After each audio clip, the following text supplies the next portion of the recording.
I request everyone to ask your friends to join as soon as possible. We will be beginning the session in few minutes.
Good evening, everyone.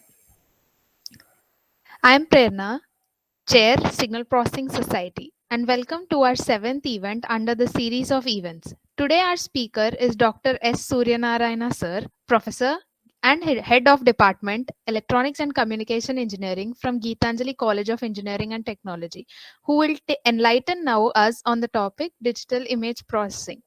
I would like to give a brief introduction of our speaker today. Dr. S. Suryanarayana Sir is currently working as the head of department and professor at Geetanjali College of Engineering and Technology. He has completed ME in Digital Systems Engineering from Osmania University and completed his PhD in Image Processing from JNTU Hyderabad. Sir has over 25 years of teaching experience along with industrial and R&D experience. He also has published multiple journals and conference papers. Sir organized multiple seminars, workshops under his guidance. He is also a member of ISTE, IEEE, and ITE. So I now request Sir to continue on our today's topic, digital image processing. Thank you, Prarana, for your introduction.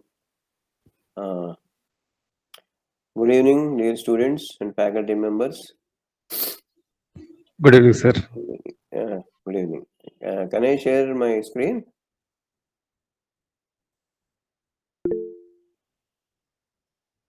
Yes, sir. Yeah.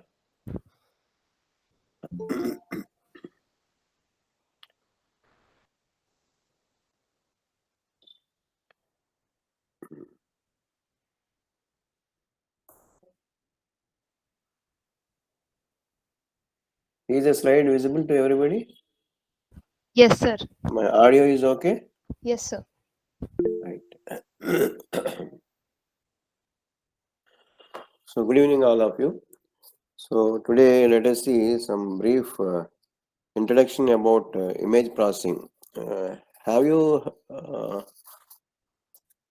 any touch about with this image processing earlier? Anybody? No, sir. No.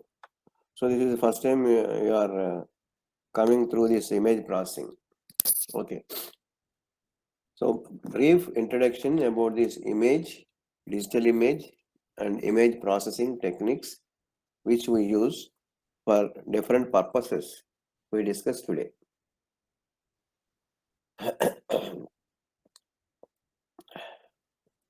Can anybody tell what is the difference between a photo and image? Why this course is not called as photo processing? Why it is called as image processing? So it is clear that photo and image are not same. Can anybody tell about the difference between a photo and image? You have any idea? Probably most of you have no idea about that. The difference is very simple. A photo is a snapshot.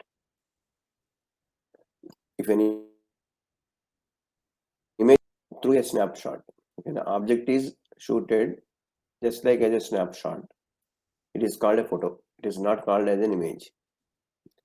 To call that as an image, that object should be captured by a process called scanning process. What is scanning? So many times you might have heard this scanning, medical field especially, MRI scanning, etc., etc. But what is this scanning? Scanning means if you see this slide, if you start reading this slide, the data written on this slide, where you will start? On left top corner, generally you will start. This is the area where you will look for the data.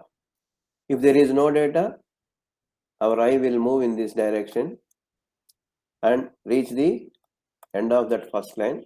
If there is no data, again our eye will come to the starting of the next line. Here we see like that our eye will scan this screen continuously until some data is there. Here you can find some data. What data is present here? P, first you will read, then H, then O, then T, then O. These letters you will read first, and this data is transferred to your brain. Brain will combine these 5 letters and it will give a acoustic sound for that photo. Like that, our eye, how it is scanning, in the same way, a camera is used to capture the objects by using the process of scanning. The result after the scanning process is called as an image. But a photo is not like that. It is a simple snapshot. There is no scanning process. To understand more about this, how you will start reading, from top left you will start reading and you will go horizontally through all the characters. Then you will group characters. When a space comes, then you will spell out that word. Then you will proceed further. Once you reach the end of the first line, then you will come back to the starting of the second line. Again, you will reach the end of the second line, then you will come back to the starting of third line. Like that, you are reading. How your eye is reading, that is nothing but the scanning process. In the same way, the video cameras will capture the images. Where we use video cameras, the best example for you is cricket match. When you are watching, the video camera is there. Always it follow the ball in which direction that is moving. When it is capturing that image, there is a scanning process. And by using the similar scanning process, that image is displayed on the screen. So this scanning process is taking place not only while recording of images, recording of images, also while reproducing the same image. Reproducing the same image. And this image may be time invariant or may not be time variant. Maybe time variant, may not be time variant. If it is time variant, then we call it as a video. If it is not time variant, then we call it as a simple image. Simple image. Okay. So this is the basic difference between a photo and image. So difference is in the method of capturing the object. Method of capturing the object. That is only the difference. The result is almost same. A photo also a two-dimensional light intensity function, which is expressed as f of xy. F of xy, where x and y are the coordinates. For example, I am drawing here a rectangle or square. This is the object, for example. This object I will split into some number of rows and some number of columns uniformly. The entire object I will split into a small segments by using some rows and columns. Here the first one, the topmost left small area, that area is called picture element. Picture element. In simple sense, that is called as pixel. P-I-X-E-L, pixel. Any small area is called as a pixel or picture element. What is this f of x then? xy are the coordinates of this pixel. Which row, which column? X is in this direction, y is in this direction. These things are known to you. XY graph, two-dimensional plot. If you draw horizontally x, vertically y. And f of x is the value, light intensity value in this region. Light intensity value in this region is called as intensity function. The value at that point we represent as a numerical value. For example, 50, depending on the intensity. If the intensity is very high, then it may be 200. If it is still high, then it may be 250. If the intensity is very small, means near to darkness. Fully dark means zero value. Moderately dark means it may be 20 or 30 or 50, like that. So the intensity values will vary from 0 to some maximum value. 0 to some maximum value. So any image can be expressed as a function of light intensity function. Function of light intensity. And here xy are the coordinates. So we can use this f of x y, f of xy or g of xy to represent an image, where xy are the coordinates, f, z, these are the light intensity functions. If two images are there, you can call as fxy, gxy, or f1xy or f2xy, like that we can name the images. Okay, this is how an image is represented. Basically, an image is a light intensity function of two dimension. In signals and systems and DSP, you learn or you are working with one-dimensional signals, one-dimensional data you worked there. When you come to this image, it is a two-dimensional signal. This also can be called as a signal, but it is a two-dimensional signal. The screen, what you are seeing, is a two-dimensional signal. So image is a two-dimensional signal. These are the important points you keep in mind. Next, then Image we have seen previously. We don't know whether the image is analog or digital. In nature, all images are analog images. Nowadays, technology is digitized. So, we convert the analog image into a digital image. How a digital image can be formed? During capturing of the image itself, we form the digital image by using different steps. The analog image is available on the lens system of the camera, video camera, and that signal is sampled, then it is quantized, then we get a digital image. The process of sampling and quantization, they are different topics. Briefly, I'll explain here. In the previous diagram, I splitted this image area into small segments. At each segment, I am reading the intensity values. At each segment, I am reading the intensity values. This process is nothing but sampling the image.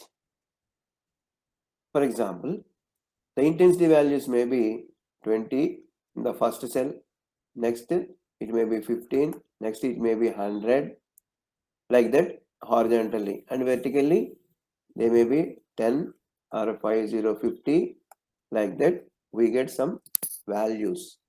In each small segment or intensity value of this each pixel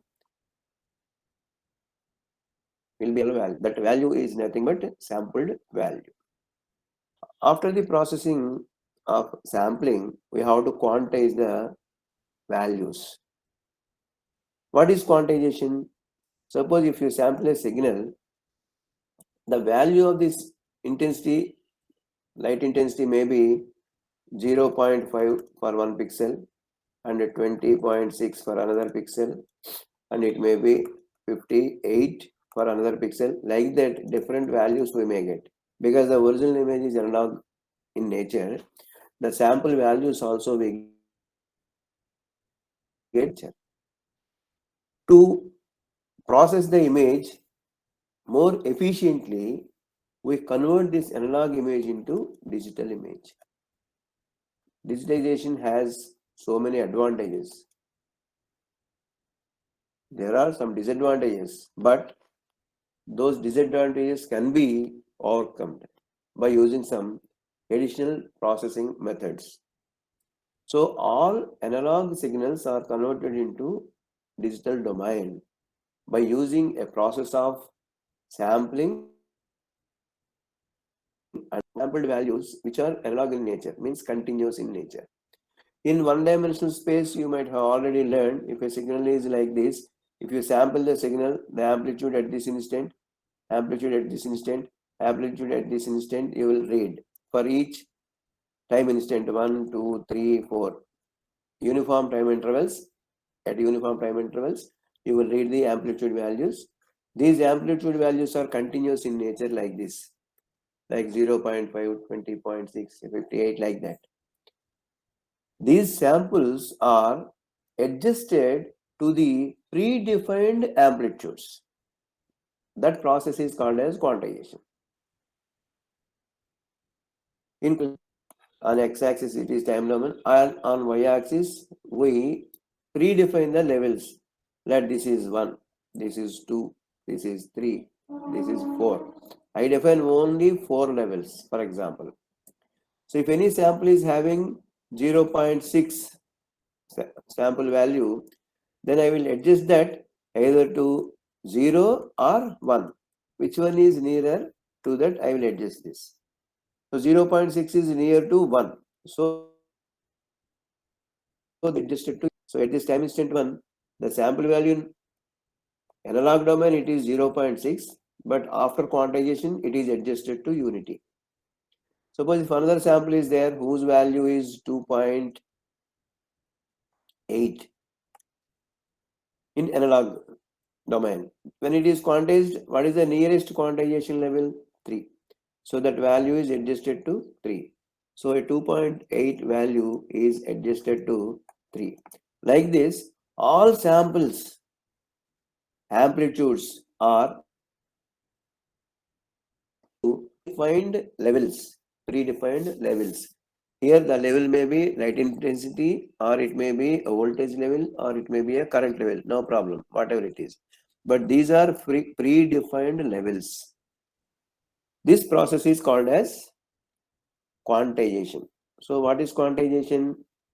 Adjusting an analog sample value or analog amplitude to the nearest quantization value. Predefined quantization value is called quantization. How many quantization levels should be there? That is in our hands. We can 10 quantization levels, 8 quantization levels, 25 quantization levels, 100 quantization levels, 250 quantization levels, etc., etc., etc. But there is a limitation because available bandwidth is very limited for us. We cannot create bandwidth.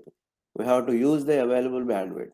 So depending on the available bandwidth, we decide the number of quantization levels. Okay, that is another topic. So we can convert an analog image into digital image by using a process of sampling and quantization. Then the result is a digital image. How a digital image looks like? If you represent that mathematically, it will be looking like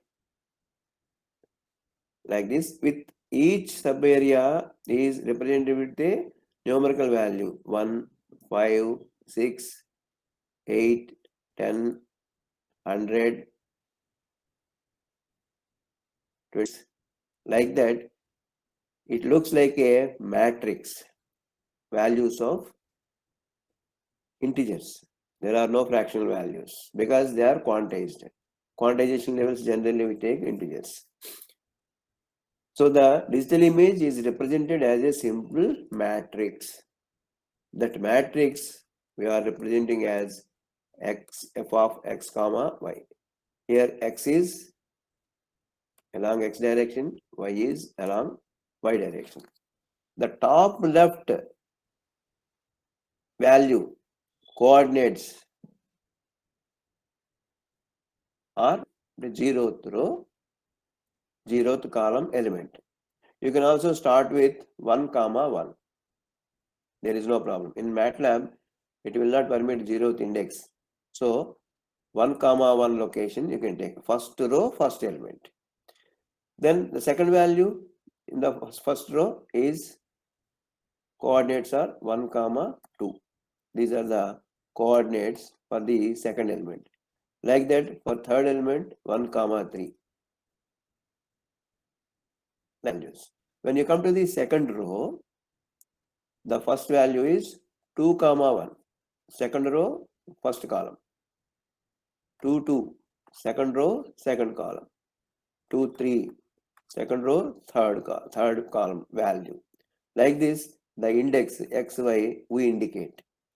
So a simple digital image is a matrix with some numerical values. And what are the ranges of these values? Because in image is an intensity function f at each coordinate, it is represented with some values. What is the range of these values? That is important.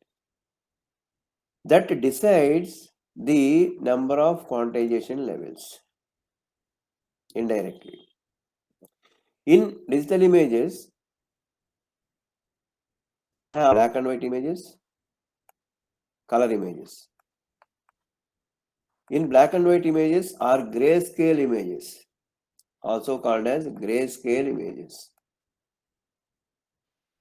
These are the terminologies which are very repeatedly used in image processing subject. Grayscale images. So these will contain a range of 0 to 255. Minimum value is 0. Value is 2. How many levels are there in this?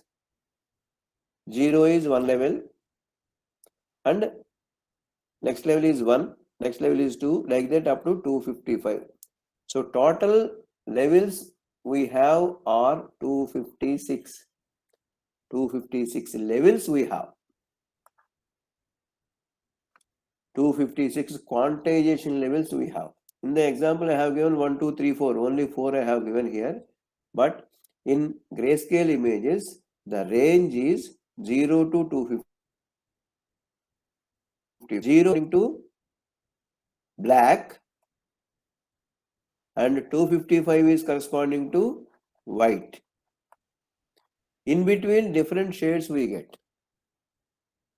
That's why the image is called as grayscale image. Suppose if the image is consisting of only 2 levels. 2 levels means minimum value is 0, maximum value is 1. Any pixel is represented with either 0 or 1. Then that image is called image. That should not be called as grayscale image. It is called as binary image because the values are only binary numbers 0 to 1. But if an image is having a range of values, intensity values from 0 to 255, then that image is called as grayscale image. Grayscale image. Okay. And in grayscale image, within that range 0 to 255, we have 256 quantization levels. How many bits are required to express each quantization level? That is a big question. This 256 we can represent in terms of 2 power as 2 power 8. You can calculate this. 2 power 8 is 256. 0 if you represent to 2 power 0. So how many bits are required for this? What is the power of 2 here? 8. So 8 bits are required to represent these 256 quantization levels. This is a very simple calculation. Suppose if you have binary image, there are only 2 levels, 0 and 1. How many bits are there? Only 1 bit is sufficient. Suppose if you have 0, 0, 0, 1, 1, 0, 1, 1, 4 levels, 4 quantization levels. How many bits we can get? 2 bits. This is 0, this is 1, this is 2, this is 3. 0 to 3 means 4 levels. If you want to represent 4 levels, 4 is equal to 2 power 2. So what is the power of this 2? 2. Meet. So number of levels, how many are there? That if you express as power of 2, then the power of that 2 is the number of bits required. So this is the relation between number of quantization levels and the number of bits required to represent that quantization levels. In this way, if you express this 256 as 2 power n form, then that n will be 8 bits. N will be 8 bits. In the range 0 to 255, how many bits are required? 8 bits are required. 8 bits are required. So 0 is represented as 8 zeros and 255 will be represented as 8 ones. In between, any value you can represent as an 8-bit number. Suppose if your levels are higher, for example 512 levels if you take, which is double of 256, then it will become 2 power 9. So 9 bits are required. Then one more bit you have to add. 9 bits are required. Suppose if you increase the quantization levels to 1024, double of 512, then 2 power 10 it becomes. So 10 bits are required. One more bit increases the number of bits are interlinked with each other. So we cannot increase the number of quantization levels as we like, because it is limiting the number of bits required to represent each quantization level. So based on what we can decide how many bits are required? That is depending on the, if you want very high resolution image, then more number of bits are needed. Then we have to get more number of quantization levels. For normal images, low quality images, where high resolution is not required, then less number of bits are sufficient. So generally all entertainment images, videos require less number of bits. But for imagery and medical imagery, very crucial information is available in the image. We don't want to lose that information. Then we have to go for more number of quantization levels, which requires more number of bits. So having more number of bits, will it make any difficulty in practical circuits? If we have 10 bits data or 100 bit data, 1000 bit data, what is wrong in it? We can get very high resolution. But the difficulty is, if you have very high number of bits or large number of bits, then to store that data, huge memory is required. That is one difficulty. Another one is to transmit this data, it needs more bandwidth. And to transmit the entire data, it takes huge time. That is available bandwidth and memory requirement and transmission time. We can fix the number of bits used to represent each quantization level. One thing is sure, that is, if the number of bits are higher and higher, the quality of the image will be higher and higher. That what we call as resolution is higher and higher. Simple example for you is, every day you are using your mobile phone to take photos. Are specifications of your camera in the mobile phone? 50 megapixel, 100 megapixel, 1 gigapixel, like that they will advertise.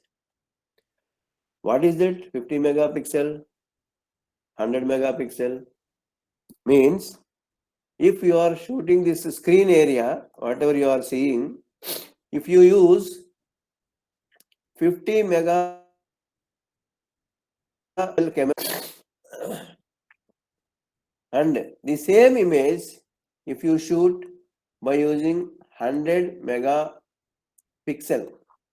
not a hedge, pixel camera, then you can find a lot of difference between these two images captured by 50 megapixel and 100 megapixel. How the difference is occurring? Because this full image is captured by an array of sensors having 50 mega sensing megapixel. There are in the same area, there are 100 megapixels are there, which are recording your image. Here, this is the area. You can see the small rectangle areas. How many are there here? For example, 1, 2, 3, 4, 5, 6, 7, 8. 8 columns. 1, 2, 3, 4, 5, 6, 7. 8 by 7 matrix this is. Suppose if I split this into 16 by 14,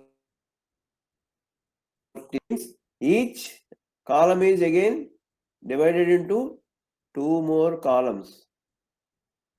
Then I get 16 columns, and each row is divided into 2 more rows. Then I get 14 rows. Then total number of small areas, small regions are increasing. Then I can able to capture very small area of the original image. Because of that, I get more clear picture we can get. So as the resolution increases, the quality of the image will also increase. That is the advantage of having more number of pixel cameras in your cell phone.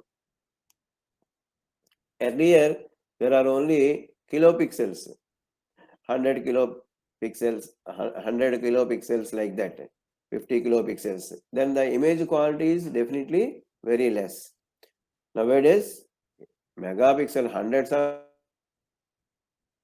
megapixels. So the quality of the image, what you capture, will be very, very high. That makes a lot of difference. So number of bits, resolution means quality of image. So here the number of quantization levels decides the number of bits required to represent each sample. If number of bits are higher and higher, the resolution is also higher and higher. Okay. Next, how sampling process is taken place.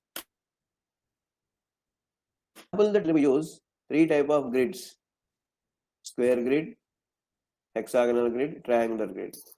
In the earlier picture, here I have taken that entire image into small square areas. So here I am using a square grid. In the same way, you can split this area into triangular shapes, small triangular shapes. Then it is called as triangular grid. So that grid we can select in any shape, but the standard shapes that are used in practice are square, hexagonal, triangle. Out of these three, square grid is more popular. Okay, and the dimensions of the grid decides the spatial resolution of the image. Spatial resolution means what? Suppose if this is the image, if my grid is like this image I split it into 4 parts only. So all the information in this area is represented that it is x1, and the information in this is represented with x2, and here the value is in this area, the entire intensity function is represented as x3, and here the intensity is represented with x4, for example. So only 4 values we have in this. Here I used a square grid. Assume that the pixel area here is very large. If I use grid with less area, this I'll split into 2 rows. This is another 2 rows, 2 columns like this. Then how many cells I get? 1, 2, 3, 4. Now this area is very small. The intensity in this area is represented with some y1. The intensity in the adjacent pixel will be represented with y2. If you compare the values of this x1 and y1, then you can find lot of difference, because x1 is combining the 4 pixel values in this left top. Y1 is 1/4 region of that. So you are able to get finer details. If the area is smaller and smaller, we can get the fine details of that image area. So having gives us more minute details of the original image. So the number of pixels required is normally high. That tells the resolution. Which resolution it is? Spatial resolution, because this is a 2-dimensional space function.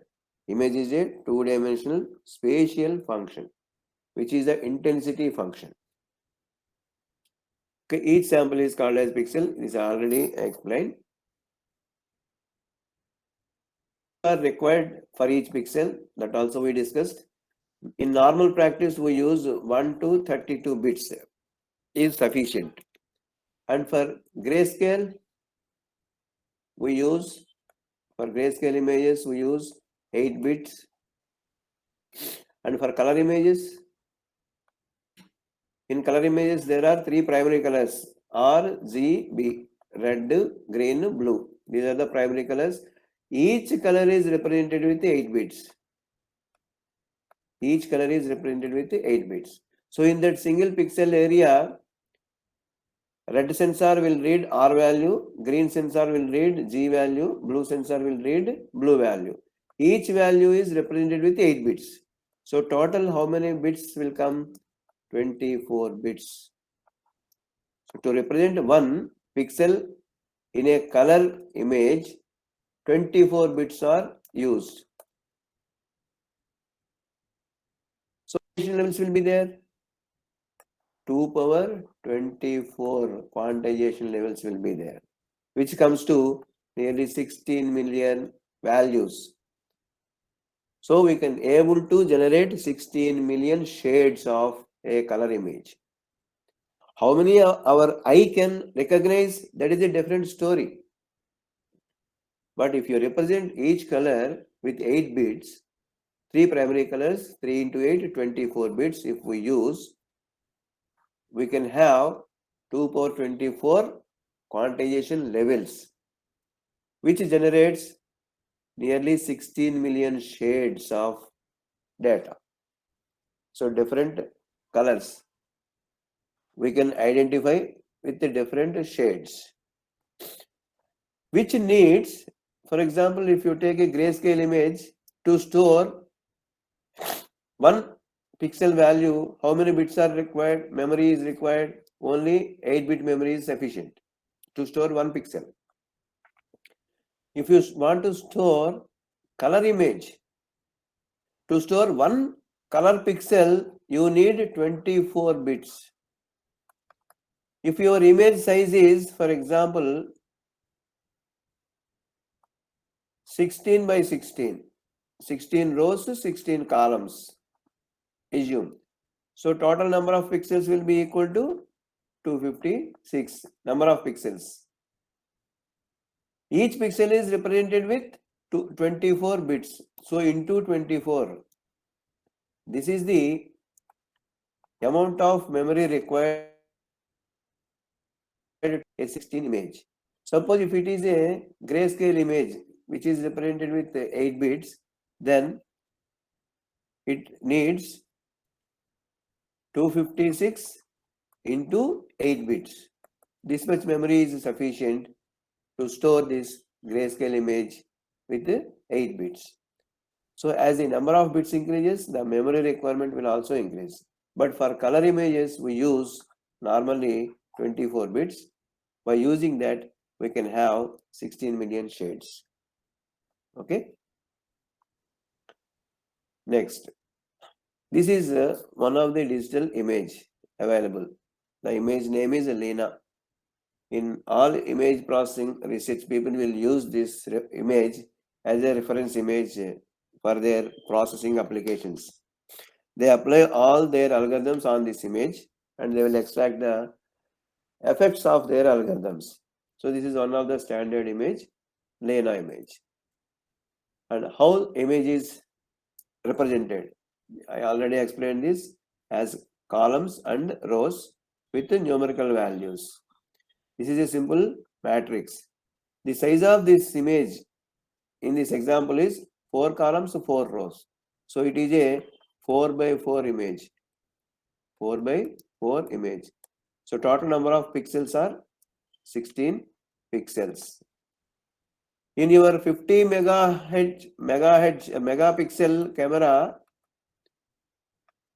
the sensing screen will consist of 50 megapixels like this in the form of an array. 50 megapixels. Then you can understand what is the area of each pixel, which will be very, very small. So very small, minute details of the original image also that camera can able to capture. And the number of samples are also very high. Each pixel is giving one sample value, and each sample value is stored with 24 bits if it is color. So amount of memory required for that is also very, very high. Okay. A satellite image as an example, a small portion represented in this rectangle, square block, small block is expanded like this. This is looking like a chessboard, but this is not chessboard. A grayscale image captured by satellite.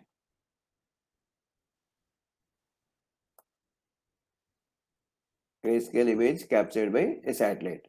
Here you can see there are some squares with white color, some squares with black color. How many black areas are there? 1, 2, 3, 4, 5, 6. We feel that generally black color is represented with 0 intensity value and white color with 255 intensity value for any grayscale image. In this, we can see 6 black values, black squares. Each square is a pixel. Each square is 1 pixel. You see the values, are they all zeros? You can examine the numerical values generated by the computer. Third row, second element, value is 0. Third row, fifth element, value is also 0. First row, last element, value is 0. 1, 2, 3, 4, 5. Fifth row, second element, this one. What is the value? 17. That is not 0. And sixth row, fifth element, that is this one. What is the corresponding grayscale value? 17, not 0. So computer will generate the corresponding gray values like this. But if you see this image, all these black squares are looking black and we feel that all those values are zeros, but not. Between this pixel and this pixel, there is a difference of gray value 17. This pixel is having 0 value, this pixel is having 17 light intensity. But our eye cannot distinguish this small change in light intensity. That is inability of our eye. Which difference our eye can distinguish? If there is a difference of minimum 32 value, then only our eye can distinguish. Then only our eye can distinguish the difference. Otherwise, it will feel both are having same intensity levels. Another example you can see here. So these two pixels, how they are looking like? Almost having same gray value. But the top one is having 136 gray value, bottom one is having 119. Their gray values are not same. There is a difference of nearly how much? 17. 17 intensity difference is there. That 17 difference our eye cannot distinguish, our eye cannot identify. That is the limitation of our eye. We cannot help for it. That's why we feel these two pixels are having same intensity values. Like that, these three you see, these are looking like white. The middle one is looking a little black, little, very small. But if you see at once, all looks like white. But there is a difference in gray values. This is 255, this is 238. In most of the cases, we cannot distinguish the difference in intensity level if it is for black and white or grayscale images. If it is the case of a color image, we can distinguish different shade. Different shade we can easily distinguish. Okay? And that the previous process what I have explained so far is how an image can be captured, how it can be converted into a digital image, and how the image is represented, and how to read the values of the pixel values of the given image, how it can be expressed as a matrix. Now, once the digital image is available, what we can do with that image? So once the image is obtained, that is image acquisition process is over, that we store in the memory. On that image, we can apply some operations to improve the quality of the image or to extract some useful details from the image or to compress the image or to remove noise present in the image, or we can make a computer to identify what are different objects that are present in the image. Manually we can identify easily, but all images we cannot see and identify what objects are present. So we have to make the computer or a machine to identify the different objects that are present in an image. So for all these, whatever the techniques you use, those are called as image processing techniques. Any method that what you do for identifying these things are called as image processing techniques. So what are these image processing techniques? One of that is image enhancement. Image enhancement means visual quality, improving visual quality of the image. It cannot be quantified. Only change in quality we can see before filtering, after filtering. Then we can find subjectively the change in image. And another one is image restoration. Restoration means when we capture an image due to the limitations of sensors or movement of the camera, some distortion will occur in the recorded image. If you can minimize those distortions, then that process is called as restoration. So what we are doing is the type of distortion is already known to us. We can estimate how much distortion is occurring due to the movement of camera or in the sensor when it is recording. We can have the details about the degrading components.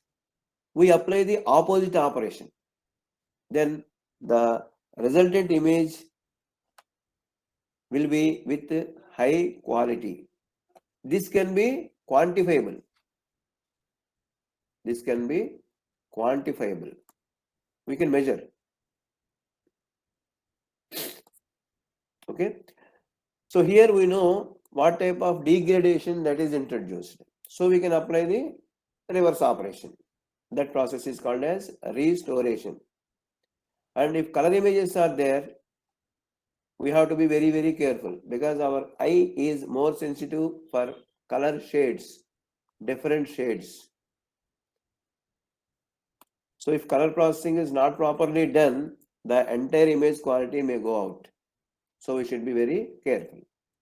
And wavelets and multi-resolution processing to extract the details that are present in an image, we can get by using transformations or transforms, image transforms. They are called as image transforms. Different transformation techniques are there. One of those are wavelets. This is available in the recent textbooks. One of the best textbook is Gunjales and Woods for this image processing. In that one chapter is introduced as wavelets and multi-resolution processing. And the next important topic about images is compression. What is the need of this compression? You can easily understand. Suppose if an image is available, the standard image size is 256 by 256. Standard image size means 256 rows, 256 columns. I am not multiplying this. If it is a grayscale image, total bits required to store this 256 by 256 image is number of pixels into 8 bits. Number of pixels in that is equal to 256 into 256 into 8 bits. This number you can multiply. How many bits you will get? That many flip-flops are required to store the image of having 256 by 256. In satellite imagery, this is still very high. Their minimum size is 1024 by 1024, minimum size. If each pixel is represented with 8 bits, then into 8 is the amount of memory required. Or to transmit this many number of bits are to be transmitted. If more number of bits are there, more time will take, more bandwidth is required. So image size is larger and larger. Suppose if it is a color image, information, RGB information we have to transmit. Then for 256 by 256 image, the number of bits required is 256 into 256 into 8 into 8 into 8. Each bit is represented with 24. So here you can write as 24 bits. So 3 times higher memory is required. Suppose if it is a 1024 by 1024 image, then into 3. So 24 into 1024 into 1024. That many number of bits are required. To store that, more memory is required. Suppose if it is a video is each frame is changing with time. So there, the video we can represent like this. F of x comma y is an image of one frame. In video, each frame is changing with variable into this. A video is a 3-dimensional image. X, Y, T. If you are recording a video by using your mobile phone, it will take a lot of memory. Because each frame at each time instant has to be captured and to be stored in the order. So if your image size or your camera pixel size is 1024 by 1024, then is color needs 24 bits into time period. How much time you have recorded that video into time will come. Number of seconds, 10 seconds or 1 minute, 60 seconds or 1 hour. Depending on that, the amount of memory required is very, very huge. So to transmit this data, it needs a lot of bandwidth. But our bandwidth is limited. We cannot expand memory as we like. So there is a need to compress this image data. So there are very good compression techniques available. By using that, this huge data we can store in small area or in small numbers. Huge data we can store or represent in small numbers without losing the quality of the image. Without losing. Again here there are two techniques. One is lossless compression, and other one is lossy compression. Two types are there. In medical images, we should go for lossless compression because minute details are also very important in the diagnosis of the patient's data. But for entertainment purpose, even even though we miss them. So we go for lossy data. So lossless compression, lossy compression. These two type of techniques we learn in image compression methods. And another area is morphological processing. Earlier I mentioned we have to make a machine, this computer, to identify different objects that are present in an image. For that, these morphological techniques are very, very useful. So that type of processing is called as morphological processing. Here we use a structuring element. That way, structuring element we move along the image to identify different shape objects. So there are different operations in these morphological methods. Later we see that. And another one is segmentation. Segmentation means, suppose if you take an image of a paddy field, all greenery you can see. Each pixel is reflecting the green color. So most of the pixels are having same intensity value. So do you need to store each sample value number of times? Not required. Because that full region is consisting of same gray level value or color shade value, we can group the area during which the intensity values are same or nearly equal. Like that, the entire image we can split into different small regions which are having similar characteristics. Here characteristics or features means the intensity value, pixel value.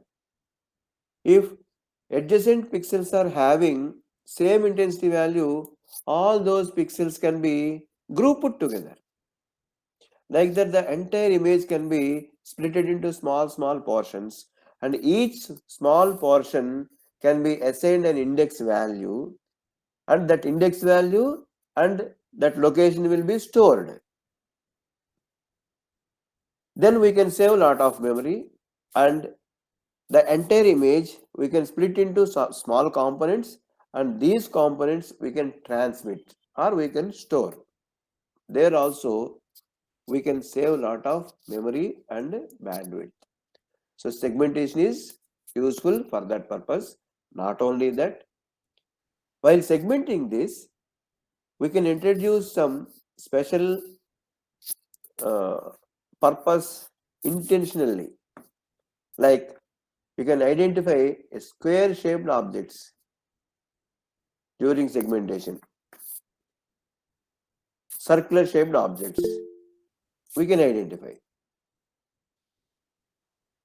Like that, this segmentation is having different applications, but simply segmentation means dividing an image into small portions which are having similar properties or same features. That method is called as segmentation. Next one is representation and description. Suppose if an image is segmented into 10, how can we represent each segment? So there should be a proper procedure to represent that each segment, and all segments should be appropriately rearranged to reconstruct the original image. Otherwise there is no use of segmentation. So we should follow a procedure, proper procedure to represent each segmented region and how to describe that region. Description means again features. It may be intensity value or number of pixels in that region, the relation between pixels, shape of the region, all this will describe about that region which is segmented. So representation and description is another topic in image processing. These are required to make a machine to identify an object to recognize an object. Without this, a machine or a computer cannot identify the objects. Here we have to train the machine to identify the objects depending on some features. For that, we have to represent the image in a language which can be understood by the computer, and we have to describe the features. Then the computer will compare the features. Then it will take a decision in recognizing the object, whether the object is a suitcase, or it is a flower, or it is a plain land, or it is a water, or it is a sky, or it is a human face. To identify these things, a machine should be trained properly. To train that, the data should be properly represented. For that, representation and description are required. So these are the some of the operations that we perform on the images to make a machine understand about the images and to give the details. All this information is stored in the database. That knowledge, all this data is stored in the database. Okay. Next, connectivity between pixels. How can we say two pixels are connected together? And what is the need of this connectivity between pixels? Why should we learn about this connectivity?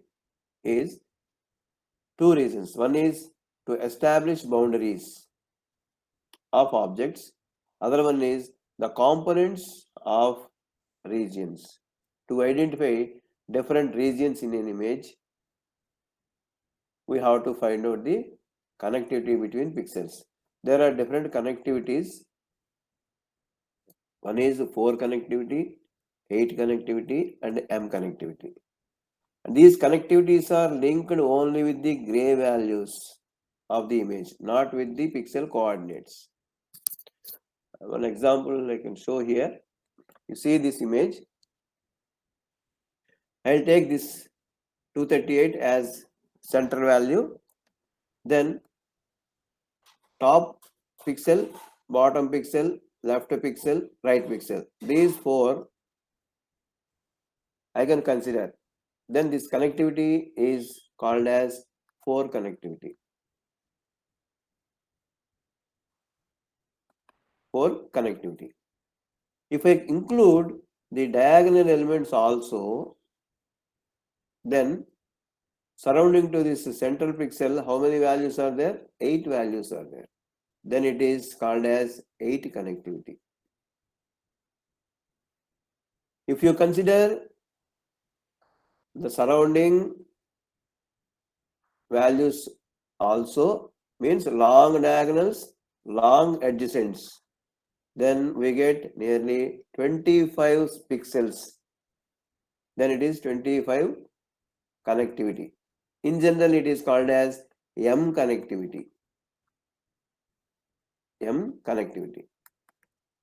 Why it is useful is, suppose if a paddy field is there,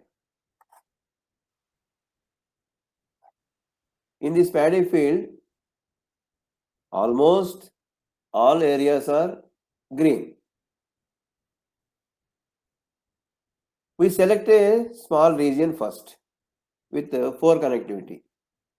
They will have gray values near to each other. The connectivity we define depending on the gray values, not locations, not the coordinates, gray values only. The difference between gray values we fix. If the difference is less than or equal to that, we group them. Like that, we can group some areas depending on their gray values. This region we can represent with a single segment, and we can enhance this region by finding the connectivity with adjacent area pixels.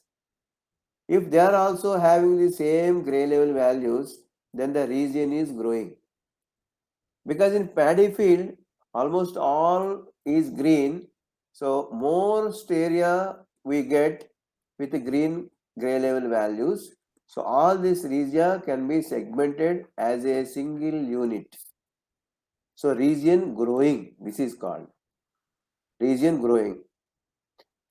This region need not be circular. This region may be any other shape depending on the gray level values.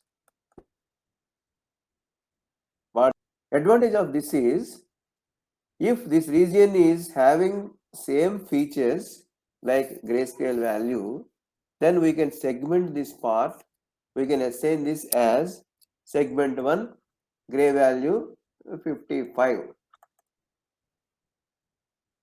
Like this, we can easily represent. And the boundaries are also important.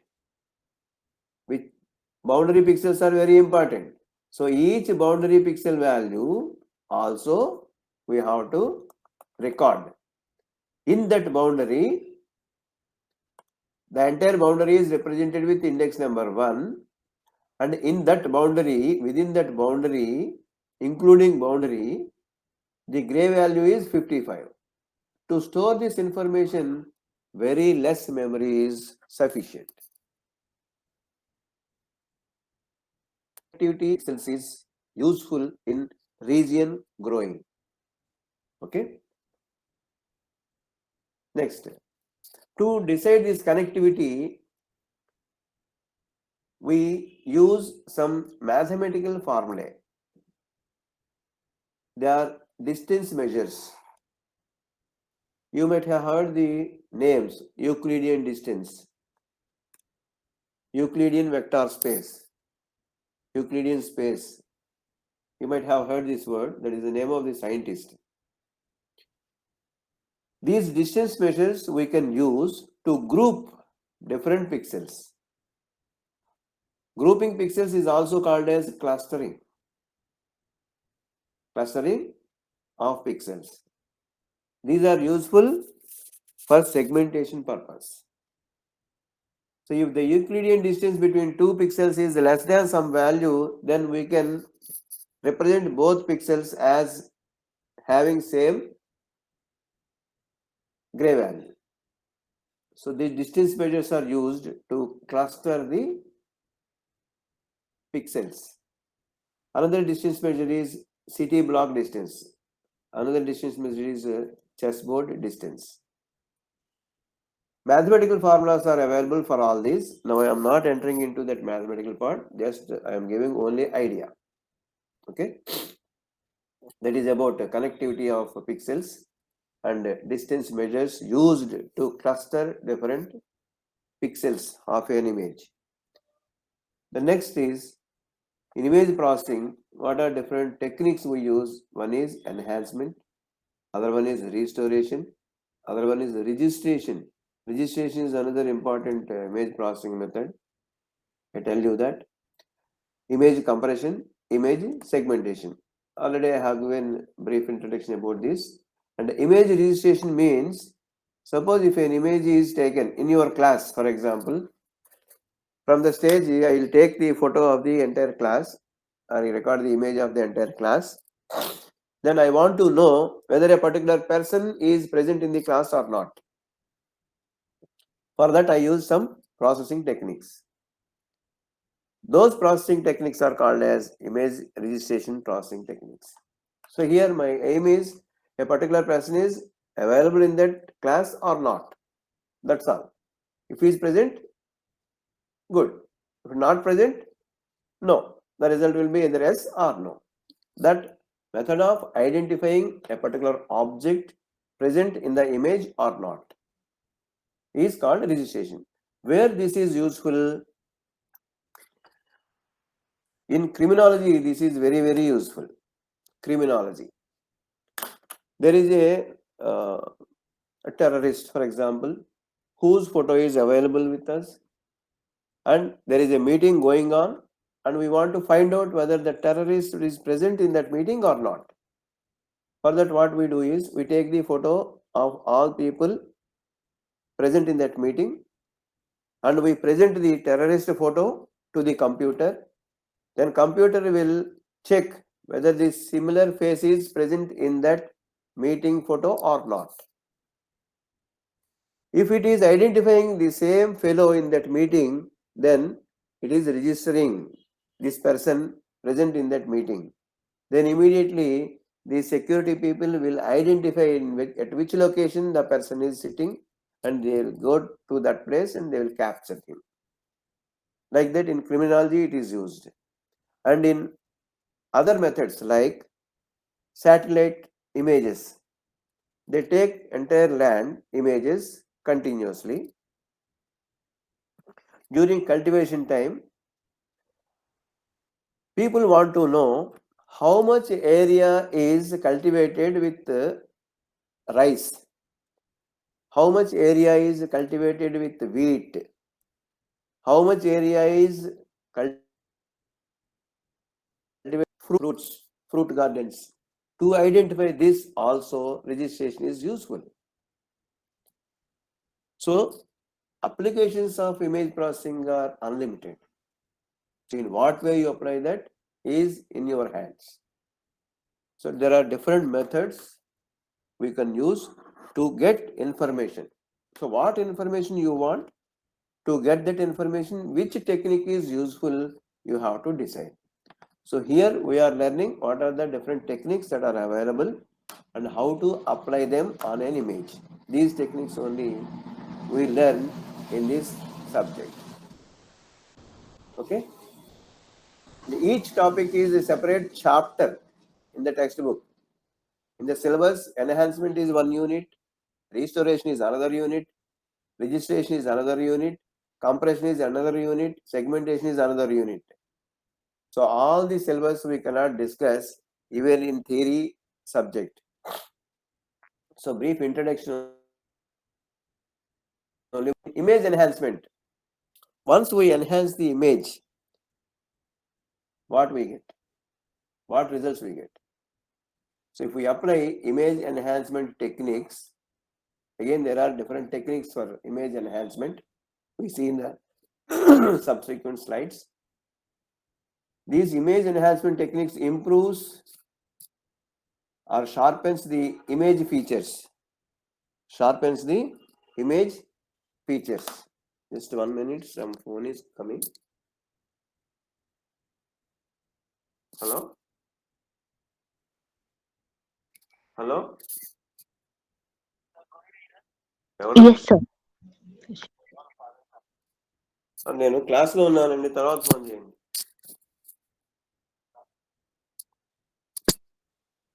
Hello?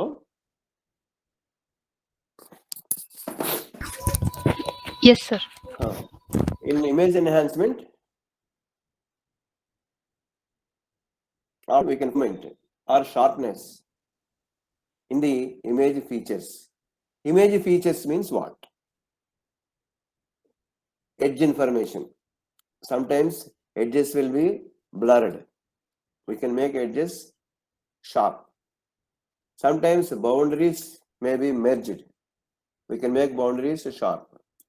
And sometimes we get dark images or bright images. So grayscale levels are not uniformly distributed throughout the image.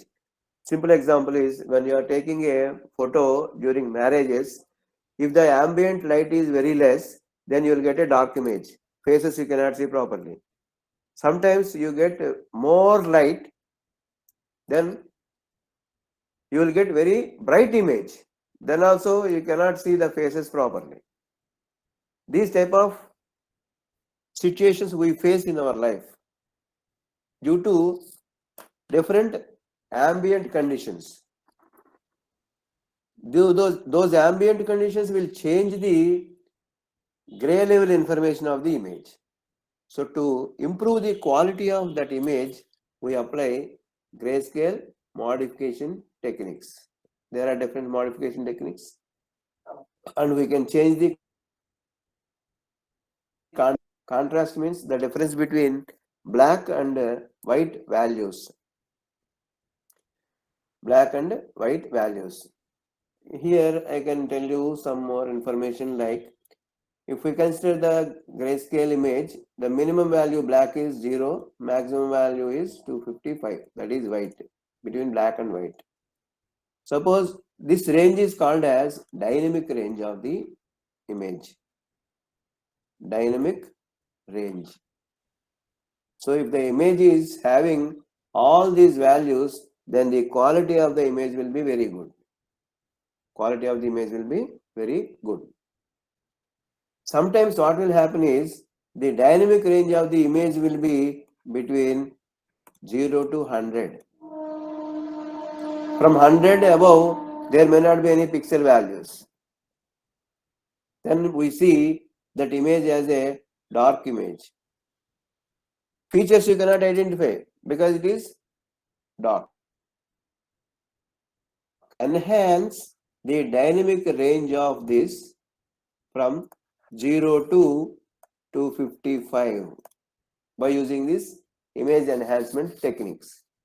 So here what we do is we are increasing the contrast or contrast enhancement.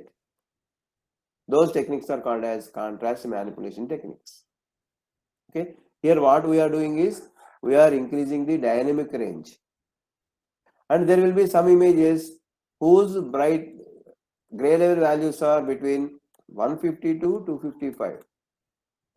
Then such images looks very bright, and the gray level values from 0 to 150 are missing in that.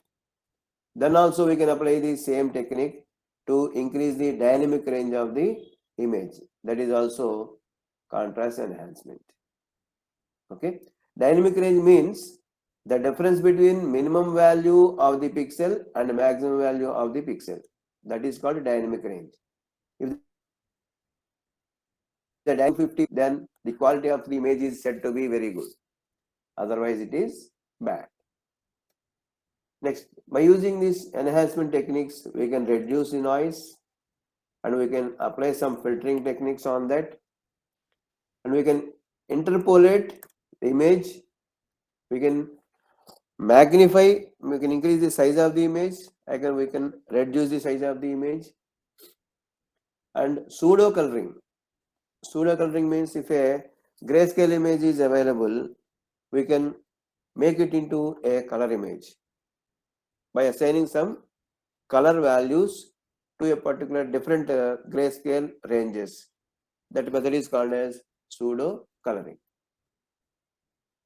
In image processing, there are three methods generally used. Point processing operations means each pixel value is modified. Transform domain operations in spatial domain. So in the domain, that two-dimensional array is there. In that, we can apply some operations.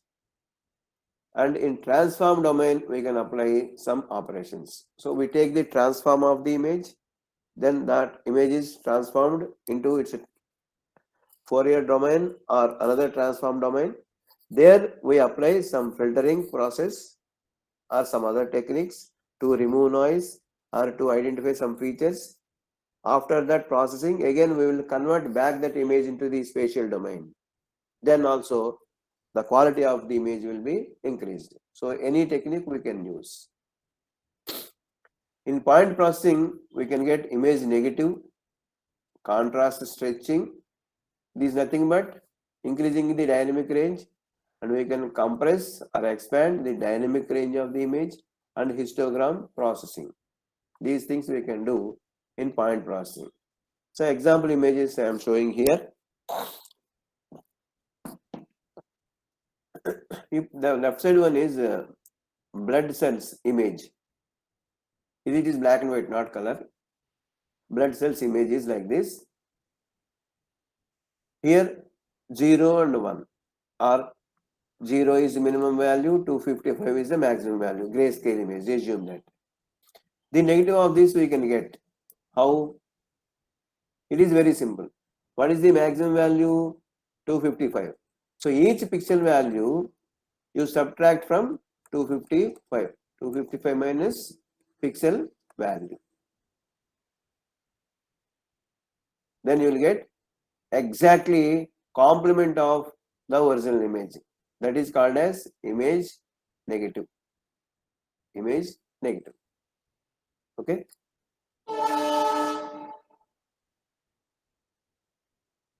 Here you see contrast. Contrast means the difference between minimum and maximum values of the grayscale. Three images are here. Here it is white, center one is black. Here it is not white, but it is combination. Some gray values are there. At the center it is dark. And here some gray value is there. At the center it is black. Out of these three images, with which image you feel more comfortable? The center one. With center image only you will feel more comfortable. The contrast of this image is good. Means the difference between minimum value and maximum value of the pixels is moderate. Just below you can see the contrast ratio. The maximum value is this, minimum value is this. Minimum value, maximum value. This difference is moderate. If you see for the first image, the surrounding region is white, so very high gray level value, center region is low. So the difference between high and low values, maximum and minimum values, is large. If you see the third image, the difference between surrounding area and center area is very, very less. So here the contrast is poor or low contrast. Out of these three images, we will be comfortable with this moderate contrast ratio. Some images we get like this third one, some images we get like the first one. So if we adjust the contrast appropriately, then we get more image features. And the quality of the image is enhanced. Quality of enhanced. Okay. This is contrast stretching, dynamic range, changing dynamic range. Earlier I have drawn. This is the original image. Here the minimum value is 84, maximum value is 153. But the dynamic range available is 0 to 255. So we can map these pixel values from 0 to 255 by using some mathematical formula. We do it. Then at all gray values there will be some pixels. This method is called as contrast stretching. This is the histogram of the transfer image. This is the histogram of original image. Histogram. Histogram means at a particular gray level, how many pixels are there? That graph is called as histogram. At a particular gray level, the number of pixels is called histogram. This is another image, satellite image. The first one has very low contrast. After processing or contrast enhancement, this is the image. Here you can see different regions with the different colors. Some are with green, some are with orange, some are black. From these, we can identify what type of region it is. Black region is corresponding to water. So there is probably a river or water stream. This water stream is more here, and without water stream here very less. You can identify that. And here green is there. That green may be corresponding to some paddy fields or trees with greenery, and orange areas or pink areas or some other regions that may be a hilly area or rocky area. Like that, based on different gray values, we can identify different regions. People will conduct some experiments From long distance, if we see a paddy field, how it looks like. From long distance, if we see rocky region, how it looks like, which color it looks like. This information they will record initially, that they will feed to the computer. Once the satellite image is available using experimental data, they will segment the entire image taken by the satellite. Then they will identify how much area is paddy field, how much area is hilly area, how much area is water having water streams. Like that they will identify. They will also calculate in one season how much crop is yielded by calculating the area. So in all these image processing applications are used. And this is histogram. This is another satellite image. The histogram of this is like this. It is almost occupying 0 to 250. So image is contrast is good. Here for at each grayscale, number of pixels in the image is the histogram.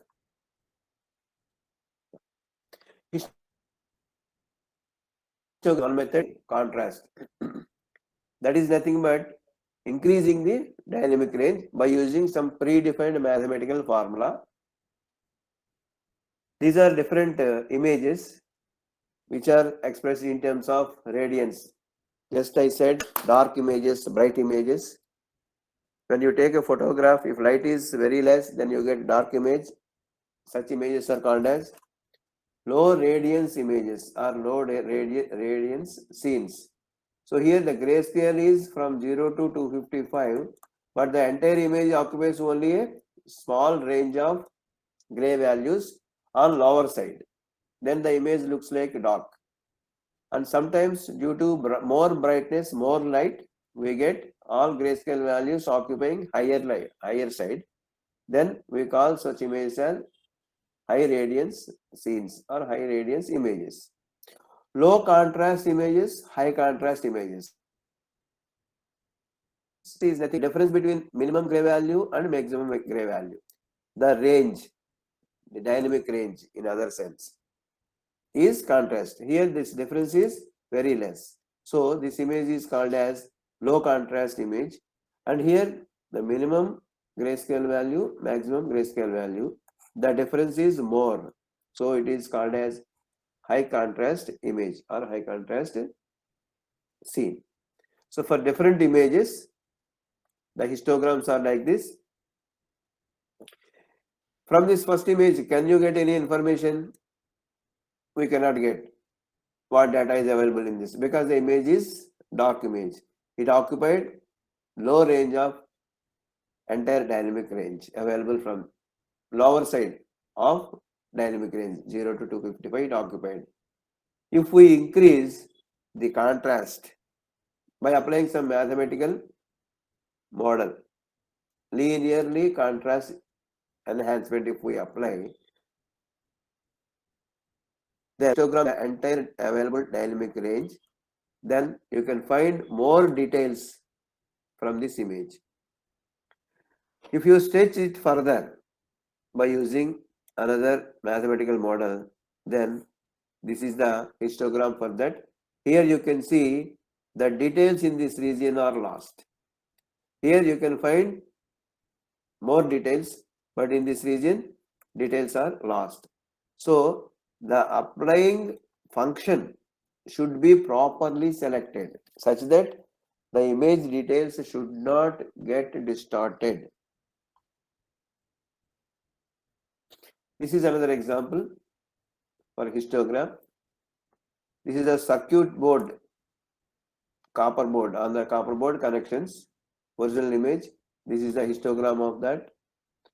After processing by using a method called histogram equalization method, then like you can see there is an improvement of quality in it. Each track you can see very clearly, and image processing is used in IC manufacturing industries. In most of the industries, they are using these techniques to find out whether there is any defect present or not. Here you see all these 4 tracks are separate. There is no short circuit between any 2 tracks. In the original image you see here, can you clearly identify whether all tracks are separated or they are short circuited?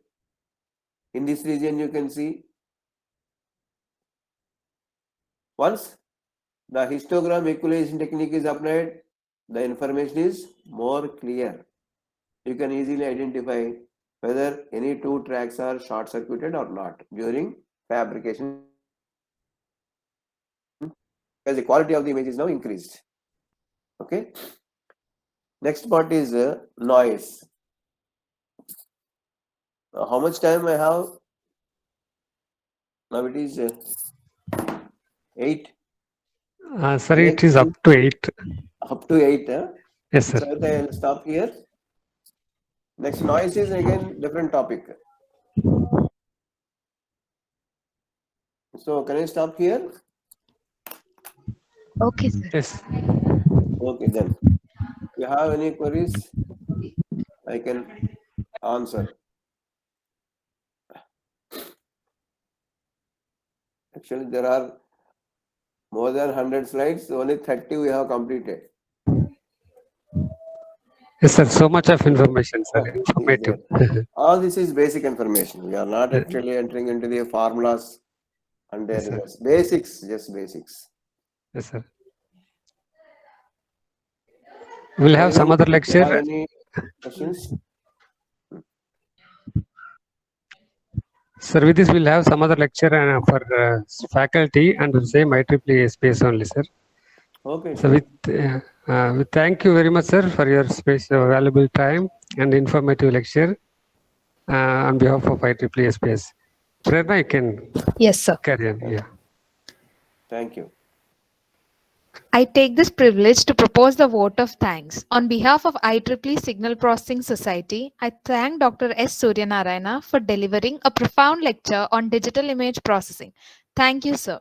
My sincere gratitude to Dr. Sudhakar, advisor, IEEE SPS, for guiding us in conducting this event.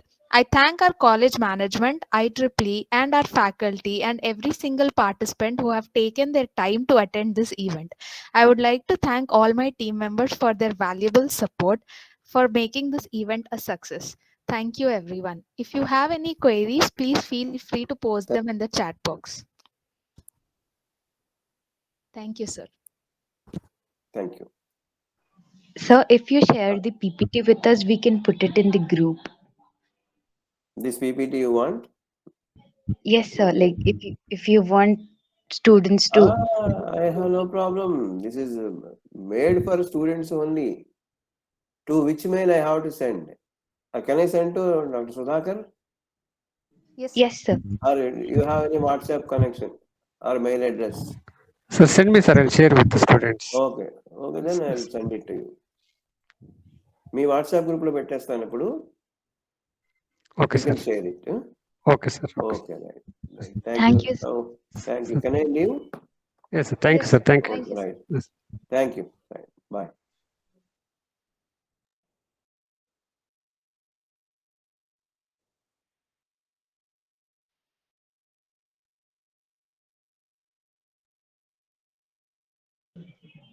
Everyone can now leave the session.